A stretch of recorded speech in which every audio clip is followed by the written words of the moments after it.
Hi all, Hipper here.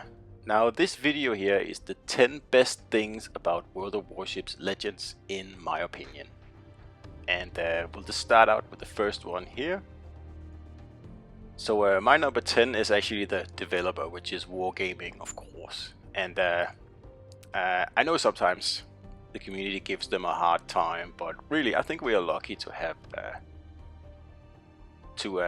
actually have the developer set up an entire team to take an active interest in the feedback from the game and the suggestions for improvements and of course like identifying bugs and stuff. I think it's great and I think it should continue like it is pretty much. So the next one is the UI and the music.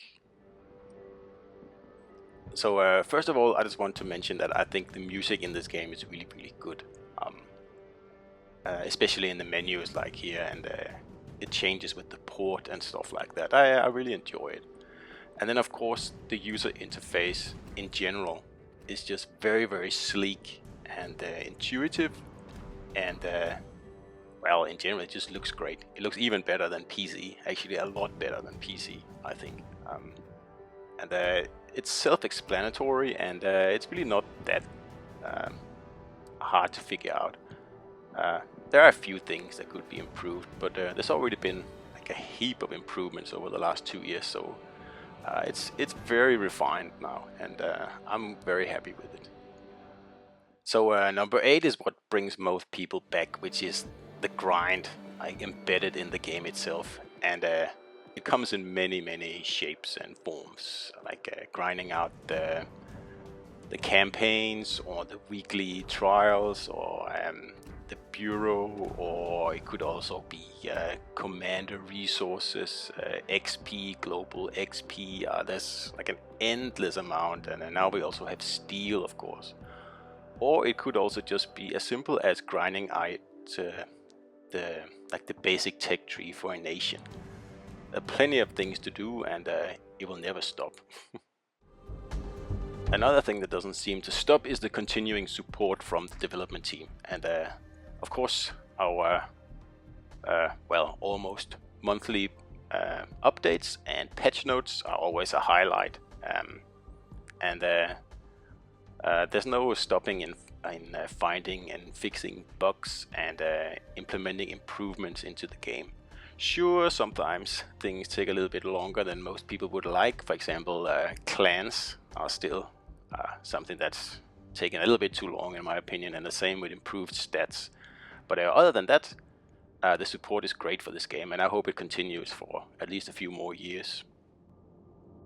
So next up is the community, and I have been, like, well, not a professional gamer, but a gamer involved in many competitive games over the years, and I really enjoy the Legends community.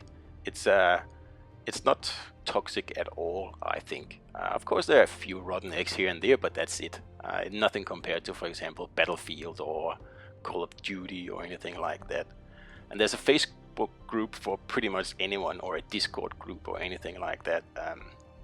The game has a lot of fans, and the official group is obviously the biggest, but there's a lot of unofficial groups that are also huge.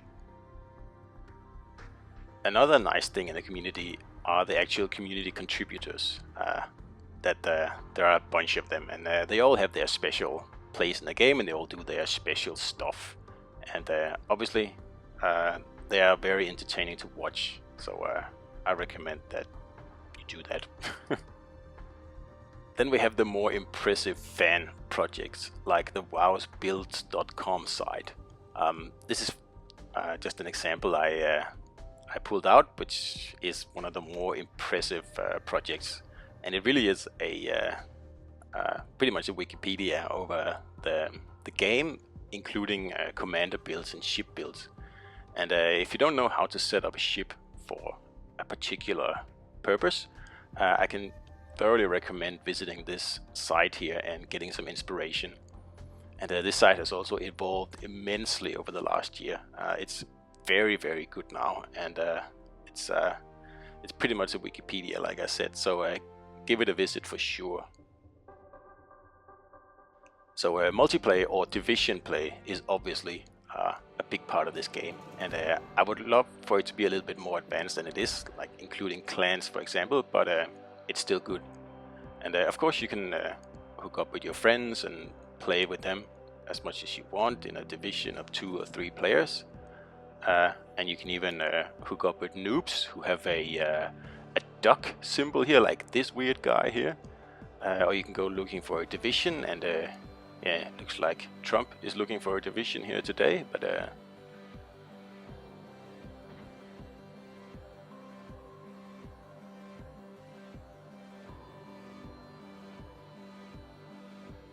so the next one here on my list is the customization, and by that I mean the actual customization of the ships, because it's deep enough to make a difference. Like, for example, changing your spotter plane to your like secondary targeting, and it doesn't change the appearance of the ships at all, which is good. Like, the ships should stay pretty close to their original looks, and yet you are still able to modify and like tailor them to your needs.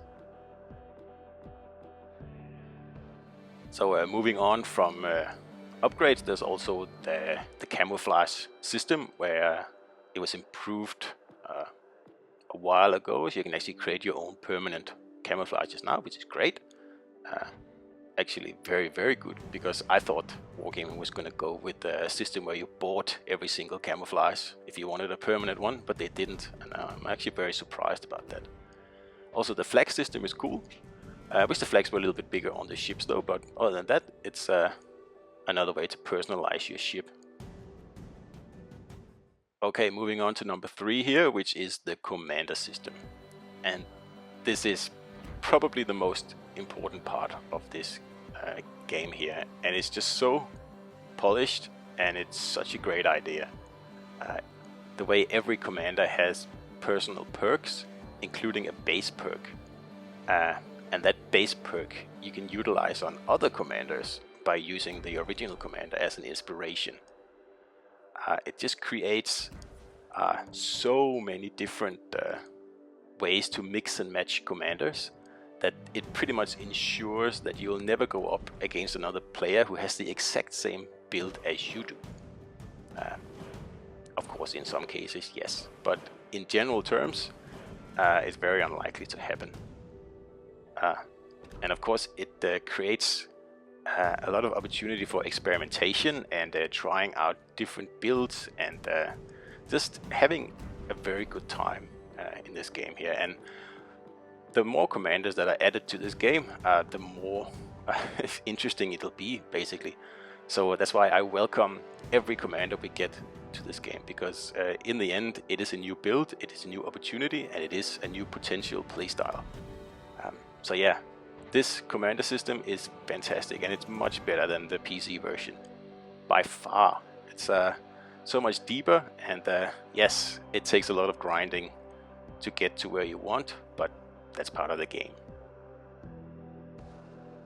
Okay, so mixing up the customization and the commander system gives you individuality in this game here. Not for the ships, because the ships stay basically the same, but the commanders are what makes every ship and every build different. For example, here, if you have a hipper with an agile build, you pretty much have an agile well, master of everything, basically. And if you don't want that, you just want to have a long-range AP monster, you just change the commander, and that's basically it. You have just changed your playstyle completely by just a very simple 2-click with a button. And of course, if you think, oh, actually I don't want to do that, I would rather have a concealment build. It's just a matter of another 2 clicks and you have a new commander and you have a completely new playstyle. And I love this system. It's the greatest part of the game, and it allows you to spec the ships the way you want and play the ships exactly the way you want.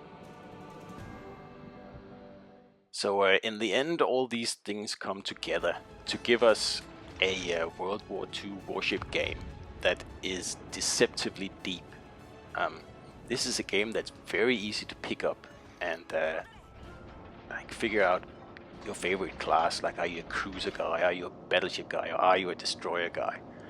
And then as you get better, move into the higher tiers and get some new commanders and some new inspirations and really start to play around. And the amount of hours that can get lost in this game here is just incredible.